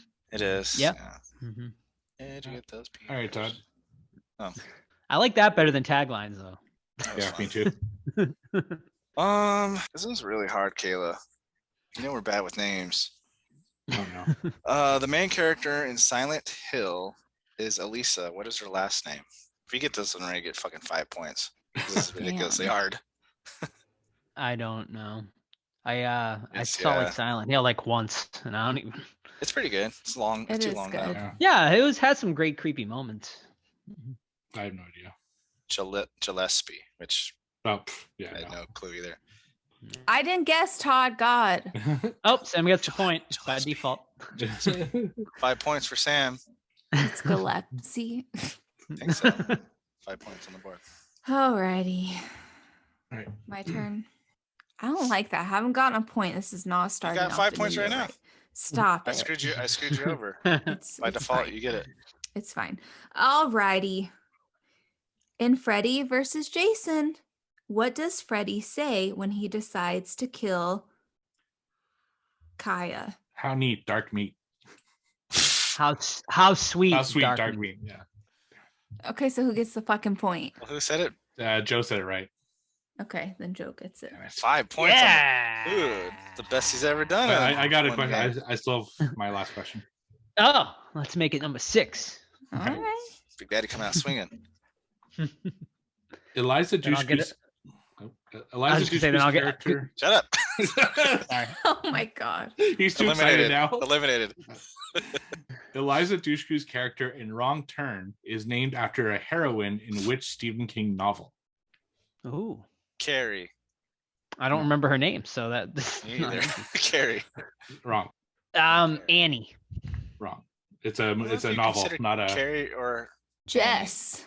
no. It's the name of the novel, not the name of the character. name Oh, of the name of the novel. novel. Name of Well, Carrie was right, so I figured. Oh, wait, did I No, get it right? no, then? no, I'm saying the book is also named Cool, Carrie. I got so it right. No, All it's right. not. It's not Carrie. It's not Carrie. And there is a movie adaptation of this book. So Name Oh. of the book, character girl. Danny. Let me go down the list. it's a book name. Oh, I can't be a book named Danny? Let me go in From publish Stephen King? order. Carrie, Salem's Lot, It. I don't know.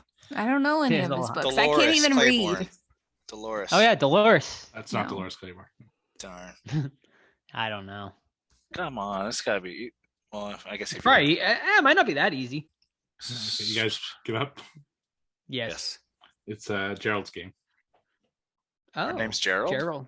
No, the heroine in a which Stephen King novel does have to have her name in it. Oh, I thought you meant like the What? title I of the book. thought I did That's too. what I you- thought I don't know Yeah. why. But you said that. I didn't. Because I kept saying names and you were like, Yeah. no, the name No, is and I the kept title telling you of the name of the book, not the name of the. Roll the tape.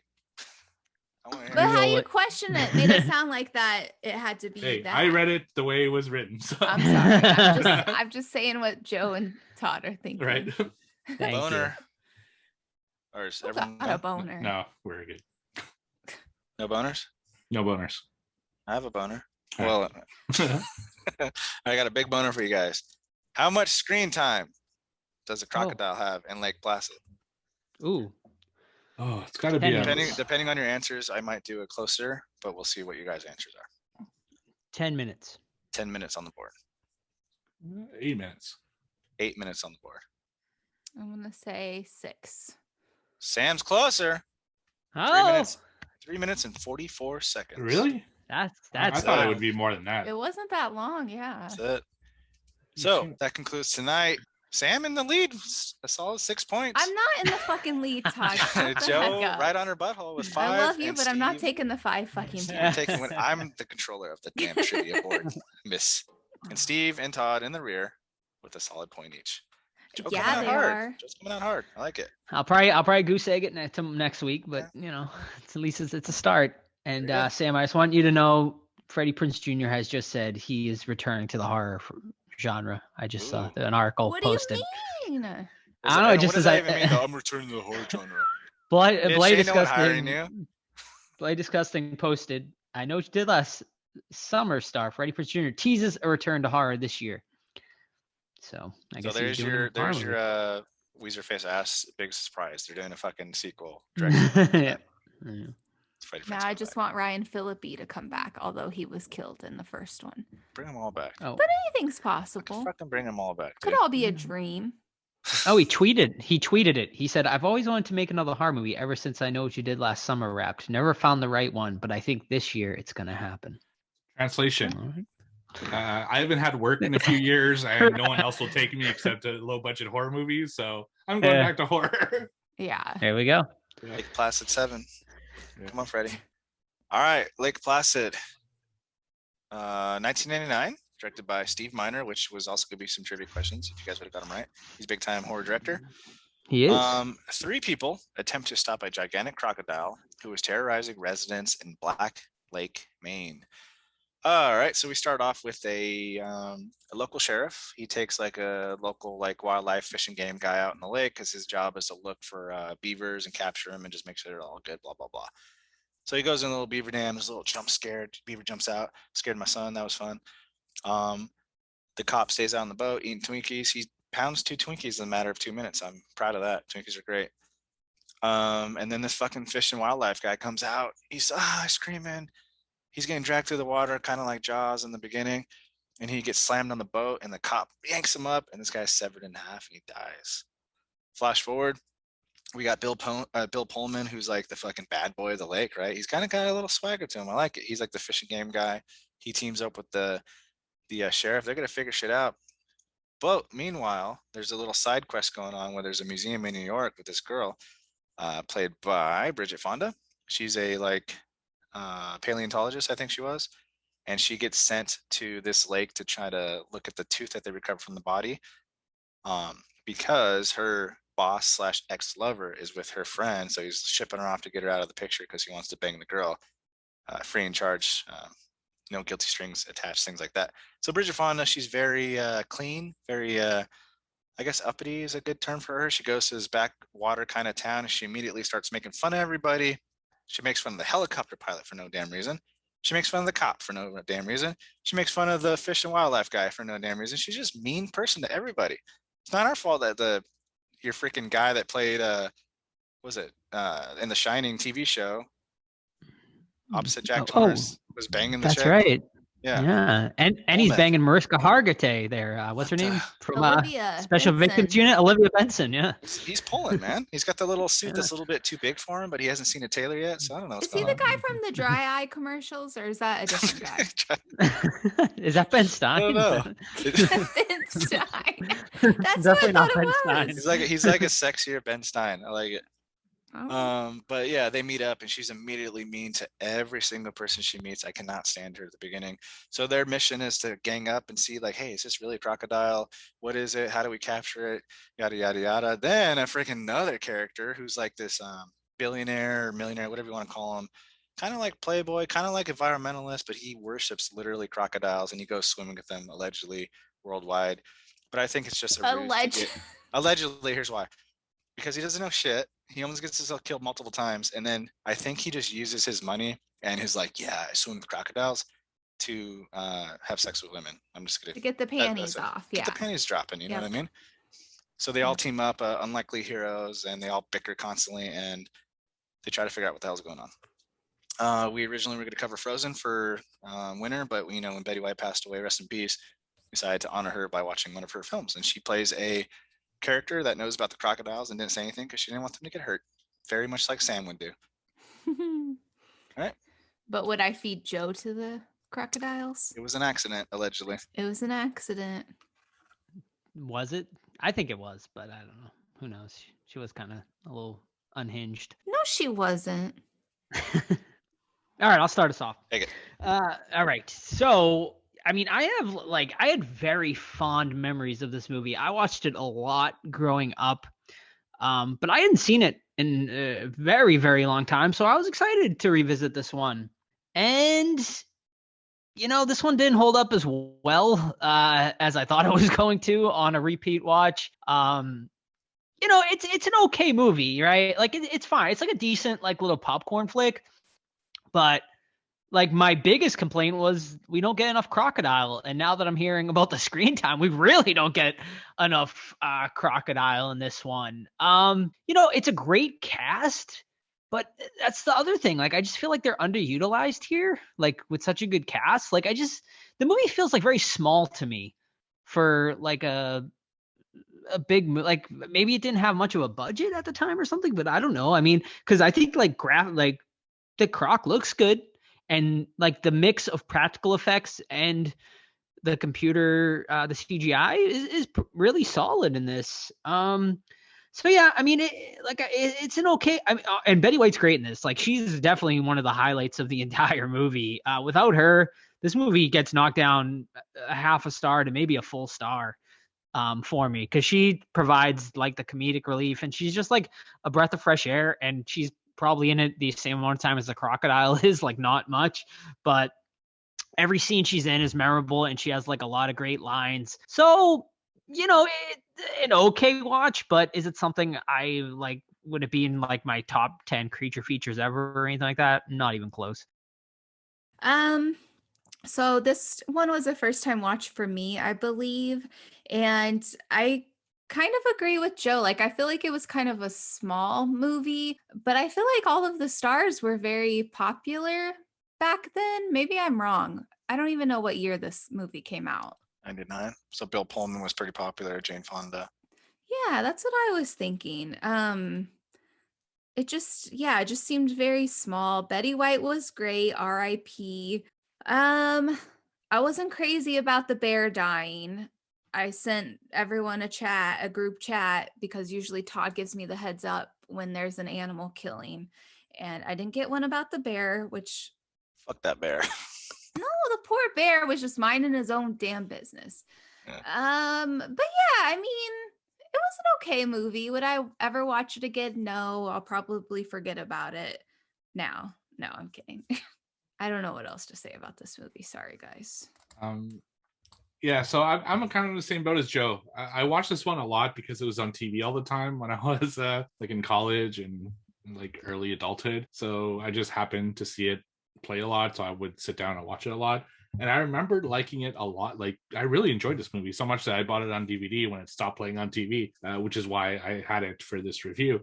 And I gotta say, like, it didn't hold up as well as I had expected. I remember like Oliver Platt's character being like really cool, and he just came off more douchey when I watched it this time around, so that was a bummer. And also, like, right at the beginning of the movie, they're like, oh, this is Black Lake. They want to call it Lake Placid, but they couldn't because the name was taken. I'm like, what? Why the fuck is the movie called Lake Placid then? It makes no fucking sense. So they're in Maine and not in like New York, which is odd. But anyway, that's a whole other thing. Because Lake Placid is like a big thing for where I lived, because that was our like American affiliate. So all our American stations were Lake Placid. So like I knew about that place a lot. So I was like almost bummed out that it wasn't from there. Is it a thing that like Americans think that Maine is some kind of like hick state? Not at all, Joe. What do you? I don't think Really? so. Really? Maine? Oh yeah, Maine's pretty hicky. Like it's Is yeah. it? There's yeah. I imagine lobster It and can clam be. chowder. I think of like No. Beautiful trees. resorts Like the backwoods. and skiing and like Yeah. fancy stuff. I feel like people think how they thought about it in this movie. That's how they think of Kansas, not Maine. I think I'm No. thinking they're doing Florida instead of Maine. Yeah, Maybe 'cause, like, yeah. Maybe because I'm closer to Maine, but like it's half and half. Like it's either vacation land, right, where people go out for vacation, and then the other half I think is like like rednecks and like Huh. backwoods type Yeah, but don't people. they all like yeah. talk like you kind of talk when you get animated? I mean, sort of, yeah. Do- But do then you- there's the well, then there's the really deep woods like Maine people. You know what I mean? So I guess you yeah. get wood people everywhere, really, right? yeah. Yeah, there's So, probably like yeah. wood people in Kentucky, right, Todd? Like backwoods in Kentucky. Everywhere. Yeah. Definitely, yeah. Anywhere Yeah, that like in has like Kansas, woods too. has people that are, woods Mhm. people, hills people, whatever you want to call them. I Yeah. was confused by that too, Steve, when they were talking about they wanted to call it Lake Placid, and somehow my dumb brain went to, I was like, they said it was called Black Lake or whatever, and I was like, oh, is the movie called Lake Placid? And I just assumed it was Lake Placid. I was like, let me check on that. Yeah, it was a I super thought that weird. was kind of weird. I still don't understand why they called the movie Lake Placid, but anyway, that's a whole other thing. And I always felt Maine and Vermont and upstate New York were like the most Canadian states. Like I always felt we're kind of similar, to those states. So I don't know. I just thought it was a weird thing that she thought so low of people in Maine. But there's really no reason, because she's talking about them like they're these like really dirty hicks. But there's not a single unattractive woman in that town. Like not one. It's weird. It's She just thinks very highly of herself. yeah, right. It's that New York attitude, right, that they're giving her. So I wasn't a big fan of her right off the bat. So that's like, it's a bad start to a movie when the people who are supposed to be the people you're rooting for, you don't initially like, so it's like, who am I rooting for? And it turns out to be Betty White's character is who I'm rooting for. So I agree with you guys. Like, I think without Betty White's character, it'd be a whole point, like a whole star down, because she's every scene she's in is fun. Like when she says, if I had a dick, this is what I'd tell you to suck it. Like it's I just loved so that. cool to see Betty White be so opposite of what you're used to her as, like Rose Nyland on the Golden Girls and stuff like that. So that was really awesome. There were a lot of surprises. The bear attack kind of took me out of nowhere. I didn't expect that. Same thing with the beaver attack at the beginning of the film. And, there's just some cool like stuff like that I liked. But overall, I was a little disappointed. I got to say it didn't hold up great. The crocodile did look really good. It's a practical Stan Winston crocodile, which is probably why for most of the film. But still, I came out a little disappointed by the end of it. Well, I mirror what everyone else said. I watched a lot on tape. I remember rewinding the part where the bear gets taken, because I was like completely out of left field at the time. Bill Pullman would have been huge, because I think Independence Day came out in '97, and he was Yeah, like iconic. This is our Independence Day. So, but yeah, like Jane Fonda, man, she's so mean to everybody, and it's not like for no reason too. Like the guys are not mean to her. They don't belittle her. They don't do anything. They're just like, hey, you need help? Why? Because I'm fucking from. Shut up. Just take the help, asshole. I wrote down here, Hector's a dumb piece of shit, and it's so satisfying when he gets punched in the face. What I don't like about this movie too is like there's no risk really, because like none of these characters die. It's like the random cop. When you see a random cop, you're like, oh, this guy's gonna get fucking killed because he's this is his first scene. Cool scene, but like there's no like stakes. They're not gonna kill Hector in the water, even though that's a really cool scene. Jane Fonda falls in like twice. She's not getting killed. There's like no stakes for it. Like, you gotta like have at least one of your stars get killed. to make it matter, and it never Yeah. happened. Yeah, and like I didn't feel like any camaraderie between like any of this like there wasn't great chemistry there, and it's like you're like I felt like maybe we could have had a little more character building with maybe them like I don't know doing something where they became friends, but like I never felt like they like became friends throughout the entire like process of the movie. You need a character to die to make that happen. Like Yeah, bring right. Yeah, them together. something. I felt that the love story between Bill Pullman and Bridget Fonda's character was so unneeded and forced. Yeah. It's just like, okay, because they're two attractive people, obviously they're gonna get together, even though they have zero chemistry throughout the fucking movie. It's just wow.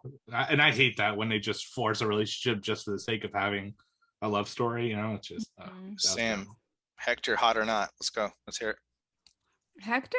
Yeah. Which one's Hector? I'm trying to remember. Oliver Platt. Oliver Platt. Okay. Yeah. Jimmy. Oh wait, Jimmy which King. one is he? Is he the main character? He's a rich guy. Yeah. He's a rich dude that calls the sheriff fat, even though he's probably bigger than the sheriff. Right. Why don't I know who he is? I swear I watched it. He has the tent that he's dancing in. He has a helicopter. Mm-hmm. Why do I not know him? Oh my word, he was like the annoying dude. He's got the beard. He's got. Hang on. He's in a bunch of movies. I mean, I know him best from Ready to Rumble, but Oliver Platt. I was just gonna He's say the one that's not Bill Pullman and no, and Brendan Gleeson. the deputy chick was very attractive. There's no way he's landing that. That's why I think he's full of shit, and he just has his money and he flings it around and he flies a helicopter just to land girls. Well, and that makes sense, Todd, because like I watched it separate and then Joe watched it, and I watched it again with him kind of towards the end when he's swimming he swims into the lake from the helicopter, and Joe's like, what's he trying to accomplish here? I'm like, that's a good question. I don't know how he thought this was gonna end. Right. You just want to like jerk off the crocodile or something. I don't know. To counter your argument there, Todd. At one point, he's about to go into the water, and the girl's like, "I will fuck you if you don't go in the water." But he still goes in the water. So I would have been like, all right, let's do this. And then I was still in the water afterwards. Right. Come on, buddy. She's married to Patton Oswalt, by the way, that actress. Now? I thought he was... Now. Okay. No, his wife passed away, and he got with her like a year later. Okay. Yeah, fun fact. I'm looking at... I was looking at Steve Miner. I know you mentioned... I knew the name, but I'm looking at his other horror movies he did, and this might be his weakest one out of all the horror movies. Friday 13th, 2, 3, and... H2O. Yeah. And House. Oh, he did House too. Yeah, and he did Warlock, which I've actually never seen Warlock. You know what I think it is? Like, I'm nostalgia. I thought I loved this movie, like loved it, like top creature features. I think it's because we grow up. And then Hector's not cool anymore. He's just creepy. Jane Fonda's not sassy. She's just a bitch. And Bill Pullman is like so underused. He's just basically just like half really the is entire movie. Mm-hmm. Yeah, it really is. And then like, man, here's another huge problem I have with this movie. So like you get to the ending and you get this massive twist. There's a second crocodile and it's fucking gone within 30 seconds of it being introduced. Like they couldn't do something like, I'm like, okay, we're going to get this awesome like fight, like with two crocodiles, like versus all these people. And like literally 30 seconds later it gets blown up, and it's like, okay, well, what was really the fucking point of introducing a second crocodile for what? Like it was completely one last scare. Like, underused. I mean, yeah, just so underused though. It's like another. I really think it was budgetary. It had to have been like, but this, I feel like they just were like they spent all their money on the cast rather than anything else. They caught a crocodile in a helicopter. Just leave that there. That's right. Stupid. Yep. And this is also a man eater, and they just like, yeah, he's fine. Yeah, they shot the croc and he blows up. Like, what gun was that made him blow up off his shot? Well, my question was apparently. My question was the one tranquilizer that they shot at the end. I'm like, oh, so that takes him out, but all of the bullets that he was taking 5 minutes prior. Okay, that's all it took.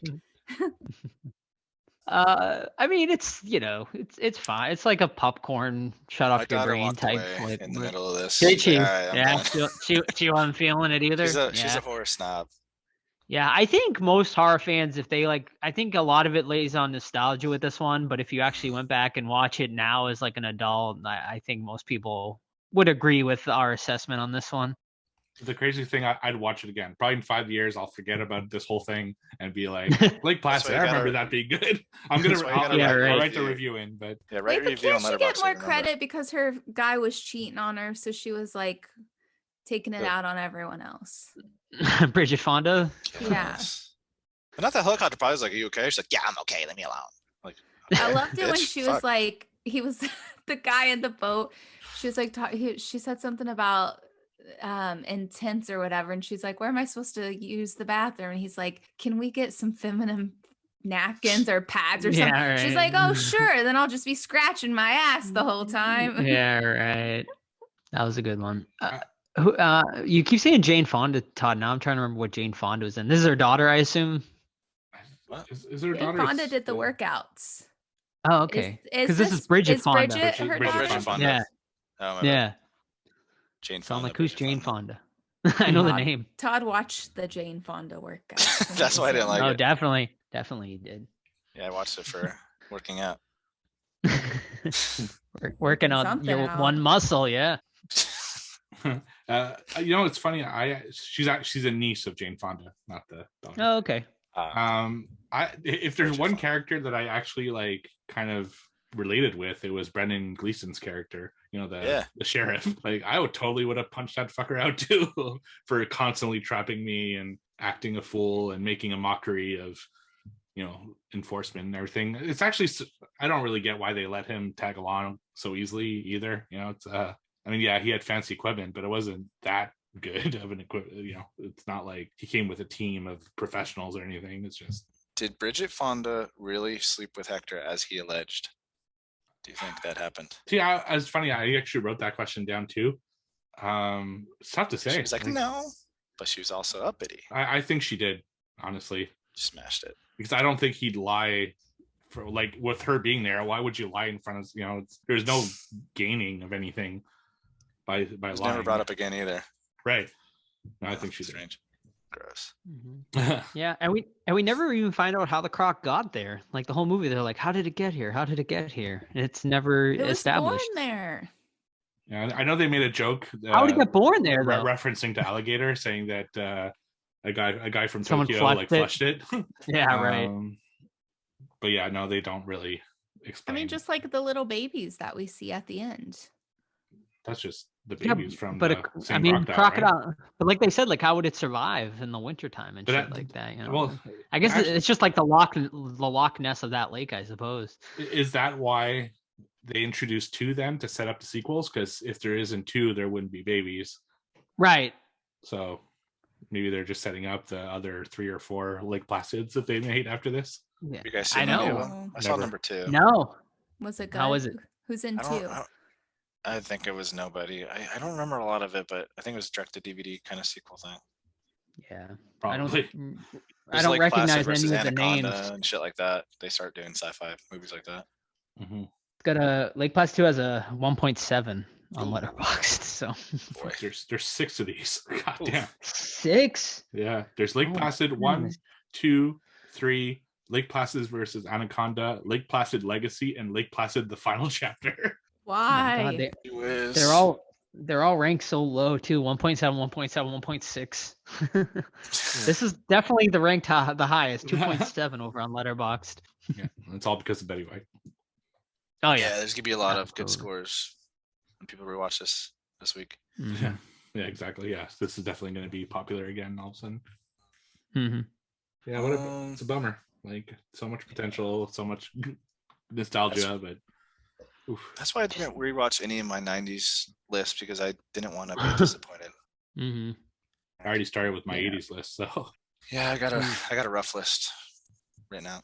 Mm-hmm. When are we doing that? Like July. Mm-hmm. So what did you watch, Steve? I watched From Beyond. Is that watch that one? Is that the little monster one? It's the Stuart Gordon one where it's like a sexually charged demon. Did you miss that one when we did the retrospective? I did, because it was unavailable anywhere. So I always had it on my list. I'd seen it before, but I just didn't remember very well. But I saw it on Tubi this week, so I'm like, oh, I actually want to finish my Stuart Gordons. Actually, I found all of them. So Nice. I have like That's- robot jacks What do you- signed up, and Oh, I never saw that. space truckers, and Space Truckers looks fun. it's all these like really kind of obscure ones left. I don't have any of the big ones left. So Mm-mm. Dude, Barbara Crampton and From Beyond's like peak. yeah, absolutely. Yeah, Oof. definitely. For sure. Want to rate this fucking thing? Yeah, sure. I'll start us off. Without Betty White in it, this movie's probably like a 5 for me. But adding Betty White to the mix in this, she brings the entertainment factor. Because honestly, this movie's like devoid of much entertainment besides the crocodile and Betty White. Other than that, there's not much else. So I'm gonna leave this one at a 6. I'm gonna give this one a 5. I'm gonna give it a 3 out of 5 on Letterboxd, just for what Joe said. And there is a scene that actually really does scare me, and it's not even meant to be, but when they look through the binoculars and she's feeding the crocodile and he's just sitting there with his mouth open, for some reason that frightens me. And it brings me back to a dream I had when I was a kid where there's a shark on the end of my bed with his mouth open. Ooh. So I was like, hey. But yeah, I'm at like a 6 out of 10 or a 3 out of 5. Yeah, I'm close to there as well, 6.5. And really, like Joe said, it's because Betty White. I have such affinity for Betty White that seeing her in her only horror role is like really special. I actually checked her whole filmography to make sure, but yeah, she's never been in a horror film other than this. And It's weird, man. yeah, she's Great in the Lorax too. Oh, she's great in everything. She's Yeah. fucking awesome. 99 years old. Good run. Yeah, Yeah. Mm-hmm. yeah, Solid very run, good man. run. Mhm. Yeah. All right, so next week we're doing Frozen. Disney's Frozen. Yep. Yeah, that's right. Let it go. Yeah, because so we did a vote on all our social medias last week for a winter movie, and it was very, very close. Frozen won by 2 points over The Thing. I'm sure we're going to do The Thing at some point. I think we should do The Thing original and remake. I think that would be really cool. Or also add in the prequel, which was Do all 3 of them. That'd be cool.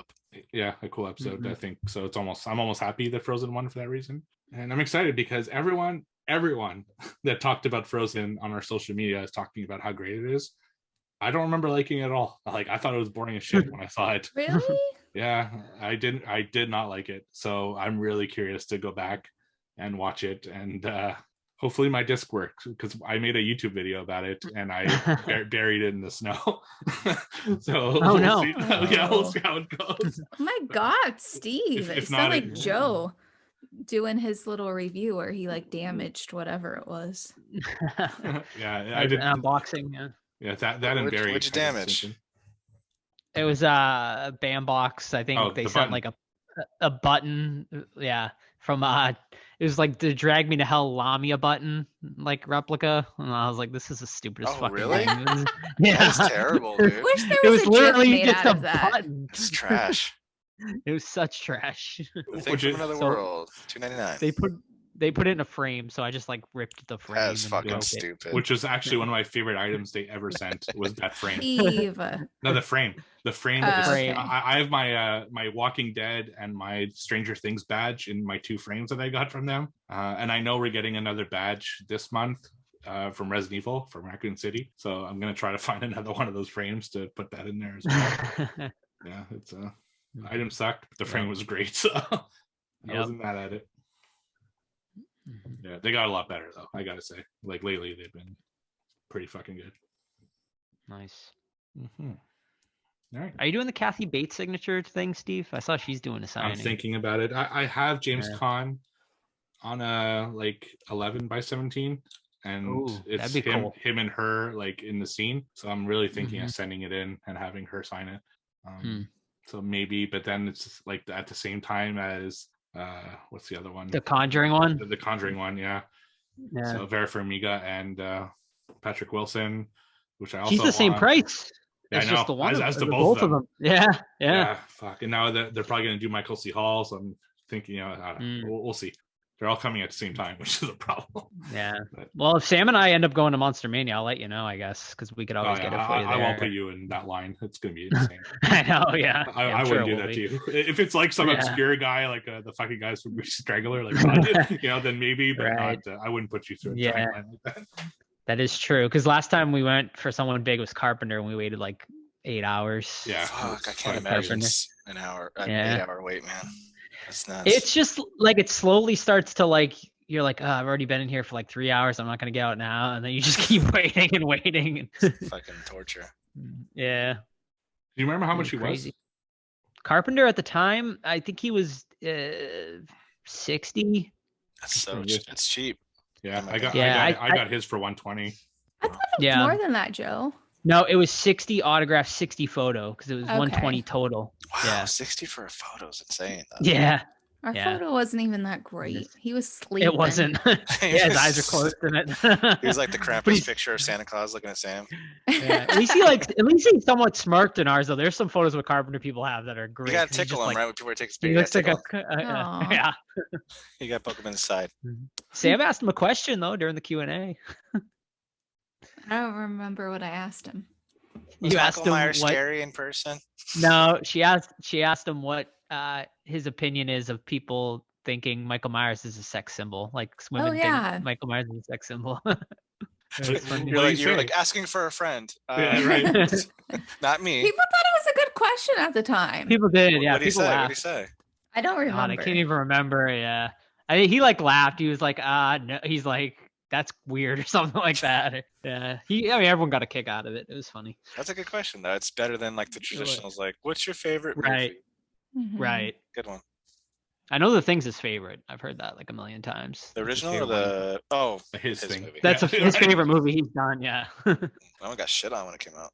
Yep. It did. All right. That's gonna wrap it up for this week. R.I.P. to the lovely Betty White.